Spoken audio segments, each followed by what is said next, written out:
Hello everyone, welcome back to my channel. I'm Lawn Orchid and I hope you're all doing great. Version 3.4 of Honkai Star Rail is easily one of the most stacked updates we've ever had. We've got the Fate collab with Saber and Archer, the return of meta juggernauts like Sparkle and Sunday, and even some fresh faces like Tribbie and Phainon, who are already shaking up team comps across the board. But with all these heavy hitters crammed into one patch, it's totally understandable to feel overwhelmed trying to decide who's actually worth your stellar jades. So in today's video, I'm breaking down who you should prioritize and more importantly, why. Whether you're free to play or just trying to stretch your resources smartly, this guide is here to help you make educated pulls that will bring long-term value to your account. Let's get into it.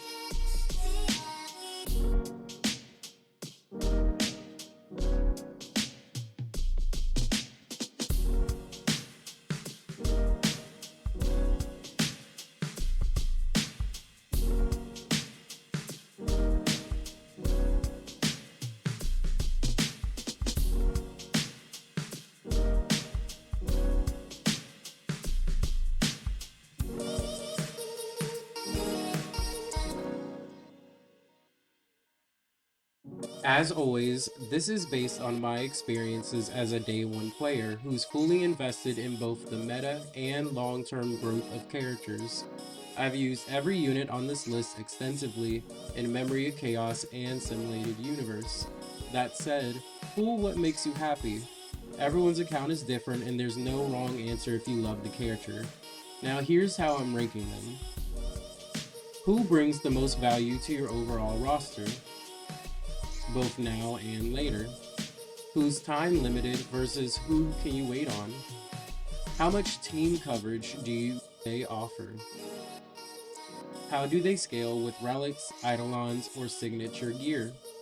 And finally, how replaceable are they with 4-star options? Also, I'm not ranking Archer here. He's free with his light cone after 200 pulls, and I'll have a full guide on him soon.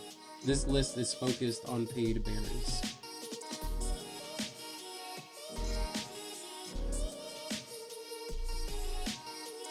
Alright, starting at the top, we have Tribbie E0, who I believe is a game-changing quantum buffer that is introduced to the game recently. Tribbie is the sleeper powerhouse of 3.4. She's a quantum harmony support, but calling her just a buffer really undersells what she does. Tribbie brings team-wide resistance penetration, increased damage taken for enemies, auto follow-up energy regen, and one of the most flexible kits we've seen in the game for support. You can build her fast for quick rotations, slow for uptime consistency, crit heavy for sub DPS, or ERR focus for energy looping. She adapts to your comp. But what really sets her apart is how universally plug and play she is.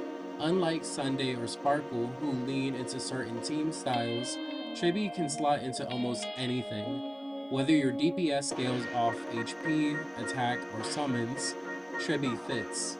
She's even a core piece of the now iconic wheelchair comp with Hyacinth, where she enables a seamless, loopable damage cycle. And the best part, she's low investment. You can throw hand-me-down relics on her and still get amazing results. The only real headache is balancing crit with energy stats, but even if the build isn't perfect, her impact is massive. Hands down, E0 Tribbie is one of the strongest pulls in 3.4 first half, and an absolute win for almost any roster.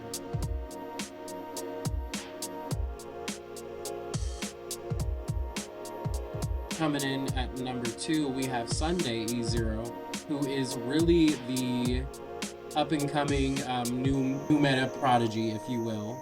Sunday is back, and now that he has proper teammates, he's finally reaching his full potential. He's a harmony support designed to supercharge your main DPS, especially summon style or instance heavy units like Phainon, Aglaya, and Boot Hill.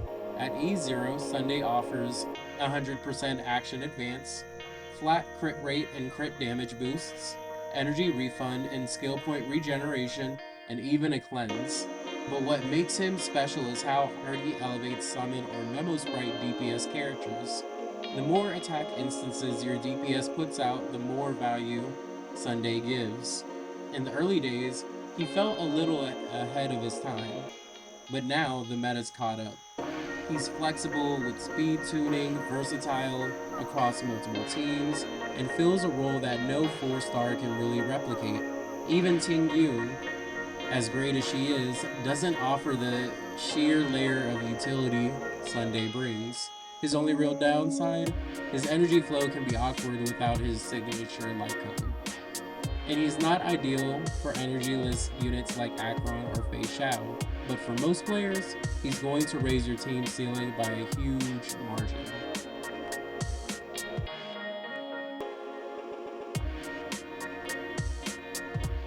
Coming in at my number 3 pool recommendation, I have Sunday's Light Cone, which is a really great energy fix and DPS buffing machine, really. Sunday's Light Cone, a grounded ascent, solves a ton of his issues. It gives him energy back, boosts your DPS with scaling buffs, and keeps skill points flowing. If you're planning to use Sunday long term, this cone takes him from excellent to optimized. And it's usable on Bronya, Sparkle, and even Ting Yoon, so you're not locking yourself into one character cone.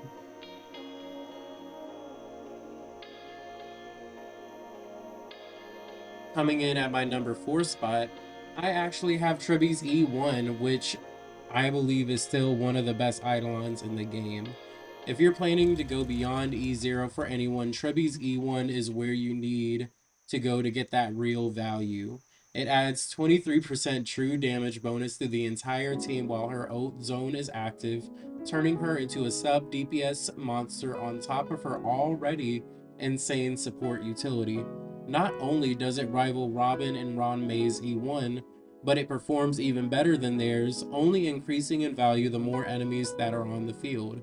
You don't need it to make her viable, of course, but if you're chasing premium power, this Eidolon delivers massive returns across tons of different team comps.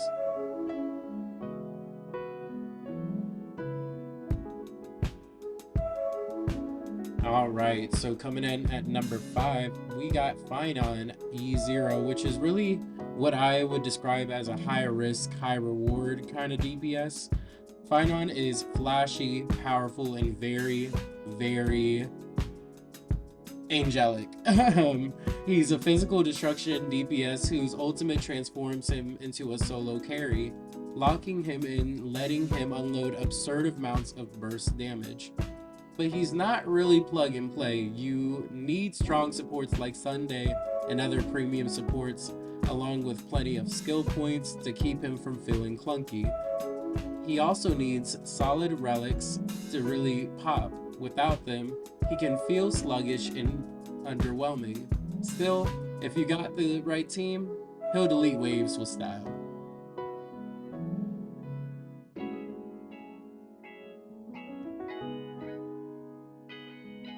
Coming in at number 6, we have Phainon's Light Cone, which is strong but kind of a narrow choice. Thus Burns the Dawn is a great match for Phainon. It gives him attack, speed, defense shred, and bonus damage post-ult. But it's very niche.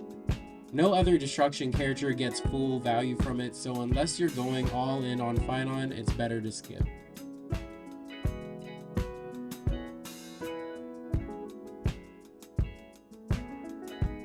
Coming in at the number 7 spot, I put down Sparkle at E0, who is still definitely the queen of skill points, but has a lot more control in the meta nowadays. Sparkle was the quantum support on release, offering crit damage, action advance, and a crazy amount of skill point generation. But the meta's changed. SP efficiency isn't as valuable now, and with the new summon-based comps emerging, Sparkle has a more limited niche. She's still good, especially if you run Archer, but she's not as top tier and a must pull as she once was. Think of her more like a specialized tool than a universal enabler.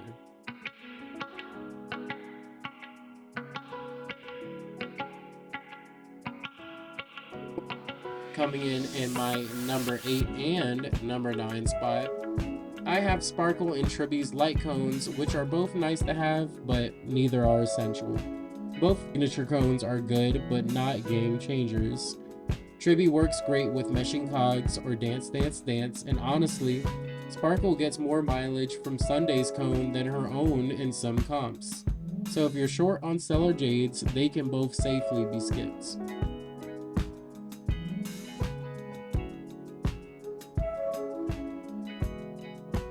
I know I might have a few angry people in the comments about this, especially my Fate series enjoyers. I'm also, a part of the series, but coming in at my number 10 pool recommendation spot is Saber at E0, who is definitely hard hitting, but I have no rush to get her. Saber's a strong wind destruction unit with the single highest ultimate hit in the game. She's fast, self-sufficient, and just plain cool. But here's the thing. She's not limited. You can pull her anytime between now and version 3.6 basically. Her synergy also isn't as strong as other top tier DPS units. If you're a Fate fan, go for it. Otherwise, she can wait.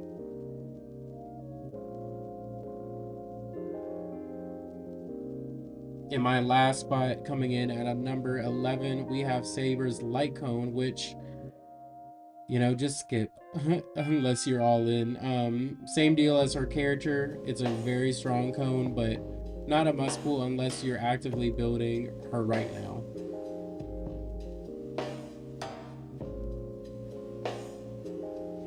Alright, and that's it. My full pool priority breakdown for Honkai Star Rail version 3.4 first half. Remember, while these rankings are based on long-term account value and performance, you should always pull for who you like. If you love Saber, Sparkle, or anyone else, there's never a wrong reason to wish on your favorites. Let me know in the comments, who did you pull for in this first half of the patch? Did your list look like mine? How are you enjoying Archer? Are you guys excited for Hysolins and Sarija? If this guide helps you, drop a like, sub for more, and I'll see you all in the next one. Thanks for watching, and take care out there.